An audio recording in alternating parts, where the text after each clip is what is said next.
मीरदाद की कहानी को आगे बढ़ाते हुए सुनते हैं चैप्टर 15। शमदाम मीरदाद को नौका से बाहर निकाल देने का प्रयत्न करता है। मुर्शद अपमान करने, अपमानित होने और संसार को दिव्य ज्ञान द्वारा अपनाने के बारे में बात करते हैं।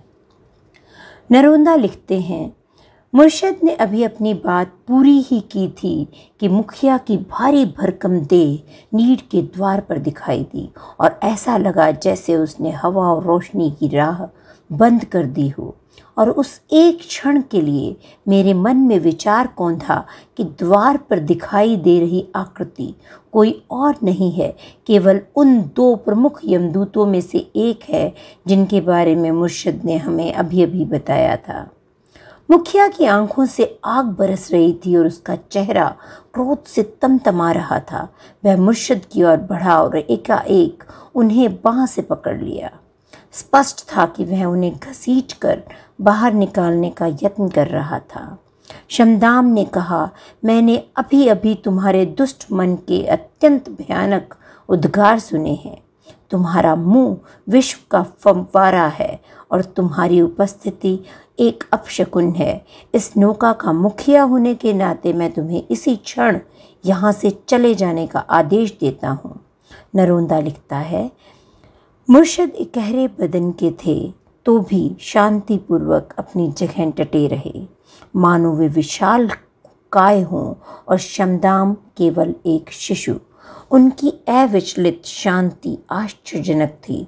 उन्होंने शमदाम की ओर देखा और कहा,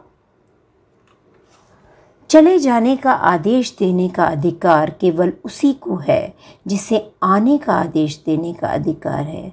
मुझे नौका में आने का आदेश क्या तुमने दिया था शमदाम? शमदाम ने कहा, वह तुम्हारी दुर्दशा थी जिसे देखकर मेरे हृदय में दया उमड़ आई थी और मैंने तुम्हें आने की अनुमति दे दी। मीरदाद कहते हैं, यह मेरा प्रेम है शमदान, जो तुम्हारी दुर्दशा को देखकर उमड़ आया था। और देखो, मैं यहाँ हूँ और मेरे साथ है मेरा प्रेम, परंतु अफसोस तुम न यहाँ हो न वहाँ।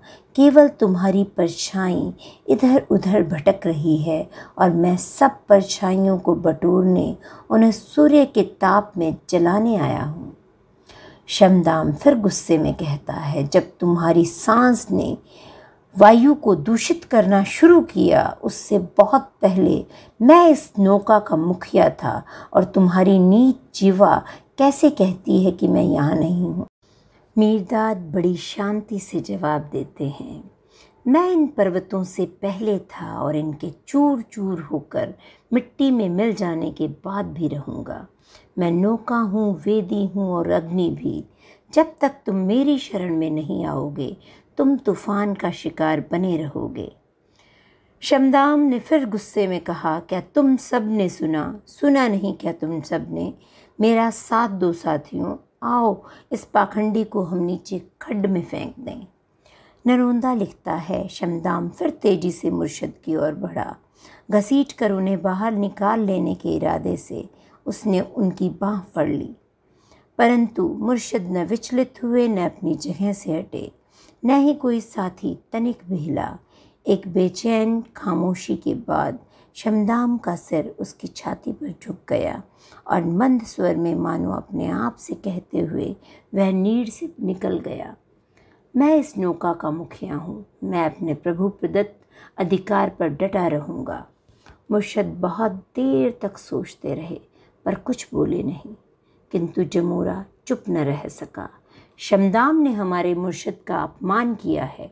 मुर्शद बताएं, हम उसके साथ क्या करें? हुक्म दें और हम पालन करेंगे। मीरदाद ने बड़े प्रेम से कहा, शमदाम के लिए प्रार्थना करो। मैं चाहता हूँ कि उसके साथ तुम केवल इतना ही करो, प्रार्थना करो कि उसकी आँखों पर से पर्दा उठ जाए और उसकी परछाई मिट जाए। अच्छाई को आकृष्ट करना उतना ही आसान है जितना बुराई को। प्रेम के साथ सुर मिलाना उतना ही आसान है जितना घृणा के साथ। अनंत आकाश में से, अपने हृदय की विशालता में से शुभकामना लेकर संसार को दो, क्योंकि हर वस्तु जो संसार के लिए वरदान है तुम्हारे लिए भी वरदान है। सभी जीवों के हित के लिए प्रार्थना करो, क्योंकि हर जीव का हर हित तुम्हारा भी हित है। इसी प्रकार हर जीव का अहित तुम्हारा भी अहित है। क्या तुम सब अस्तित्व की अनंत सीढ़ी की गतिमान पौड़ी के समान नहीं हो? तुम्हारे अस्तित्व की सीढ़ी में शमदाम एक पांवरी के अतिरिक्त और क्या है? क्या तुम नहीं जानते कि तुम्हारी सीढ़ी मजबूत और सुरक्षित हो? तो उसकी हर पांवरी का ध्यान रखो, उसे हर सुरक्षा दो।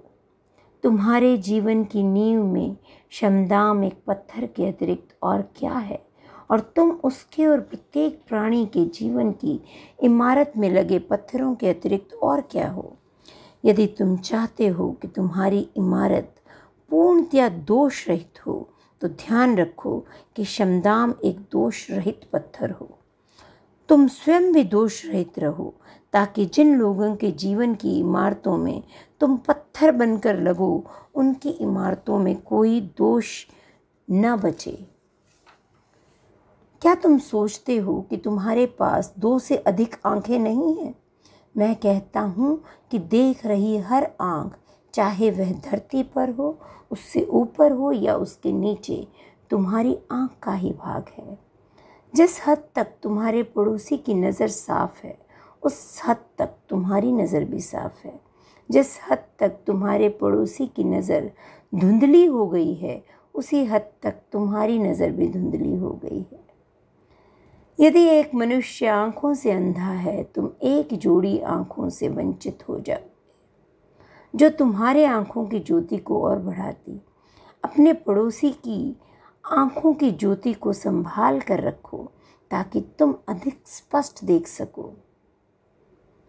अपनी दृष्टि को संभाल कर रखो, ताकि तुम्हारा पड़ोसी ठोकर खाकर न गिर जाए। जमोरा सोचता है, शमदाम ने मेरा अपमान किया है। शमदाम का अपज्ञान मेरे ज्ञान को अस्त व्यस्त कैसे कर सकता है?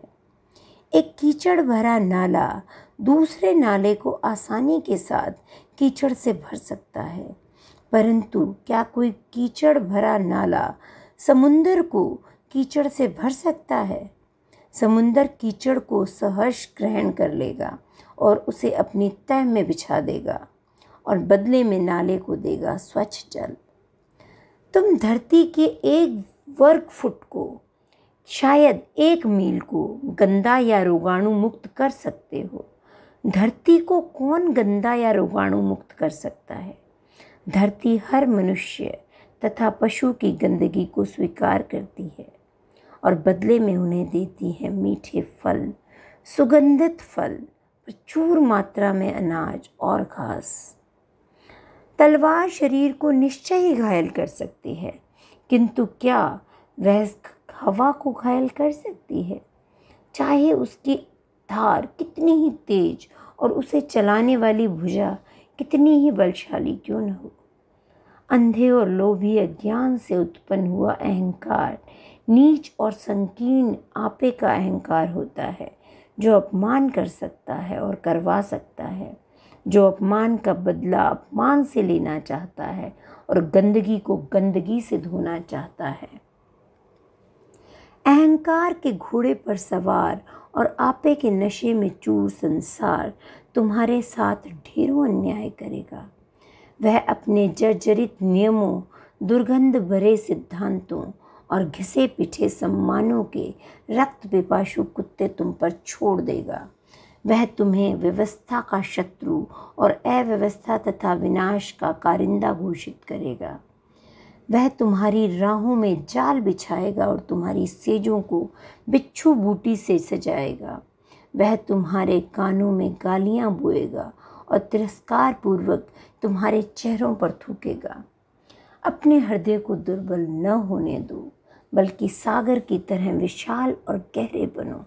उसे आशीर्वाद दो जो तुम्हें केवल शाप देता है, और धरती की तरह उदार तथा शांत बनो, और मनुष्यों के हृदय के मैल को स्वास्थ्य और सौंदर्य में बदल दो। और हवा की तरह स्वतंत्र और लचीले बनो। जो तलवार तुम्हें घायल करना चाहेगी वह अंत में अपनी चमक खो बैठेगी और उसे जंग लग जाएगा। जो बुझा तुम्हारा अहित करना चाहेगी वह अंत में थक कर रुक जाएगी। संसार तुम्हें अपना नहीं सकता क्योंकि वह तुम्हें जानता ही नहीं, इसलिए वह तुम्हारा स्वागत क्रोध गुर्राहट के साथ करेगा। परंतु तुम संसार को अपना सकते हो क्योंकि तुम संसार को जानते हो। अतएव तुम्हें उसके क्रोध को सहृदयता द्वारा शांत करना होगा और उसके द्वेष भरे आरोपों को प्रेमपूर्ण दिव्य ज्ञान में डुबाना होगा और जीत अंत में दिव्य ज्ञान की ही होगी। यही शिक्षा थी मेरी नूह को, यही शिक्षा है मेरी तुम्हें। नरोंदा लिखता है, इस पर सातों साथी चुपचाप चले आए क्योंकि हम समझ गए थे कि जब भी मुर्शद अपनी बात यही शिक्षा थी मेरी नूह को कहकर समाप्त करते हैं तो यह संकेत होता है कि वो और कुछ नहीं कहना चाहते। धन्यवाद।